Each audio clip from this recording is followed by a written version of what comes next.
ازاي تعمل تأثير تكبير الوش على افتر افكت؟ اول حاجه هنحدد اللاير، نفتح قائمه اديت دوبليكيت، هتلاقي عمل لك نسخه ثانيه منها. هنضغط دبل كليك على اللاير اللي فوق، هيفتحها لك هنا على الشاشه. هنحدد اداه الروتو برش ونبدا نرسم على الوش لحد ما يتحدد.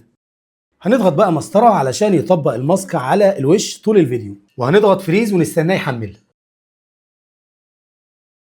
وبعد ما يخلص هنقفل اللاير. كده بقى عندنا لايرين، اللاير اللي فوق بقى الدماغ بس، حتى لو خفينا اللاير اللي تحت هتلاقي الدماغ بس. هنظهرها تاني، هنحدد اللاير اللي فوق ونمسك اداه الانكور بوينت ونسنتر الانكور بوينت في نص الدماغ بالظبط، ونتاكد اننا محددين اللاير اللي فوق، ونضغط اس عشان نفتح لها اعدادات السكيل، ونقف بالسيتي اي عند بدايه ما احنا عايزين نكبر الوش. هنفعل كي فريم عند السكيل ونحرك السيتي اي مده الانيميشن، وبعدين نخلي قيمه السكيل ب 150، هيعمل لك كي فريم لوحده. هنحدد الاثنين كي فريم ونضغط اف 9، وبعدين نفتح الجراف ونحدد النقطه الثانيه ونشدها لورا. هنقفل بقى الجراف ونشوف الانيميشن مع بعض. ازاي تعمل تأثير تكبير الوش على افتر افكت؟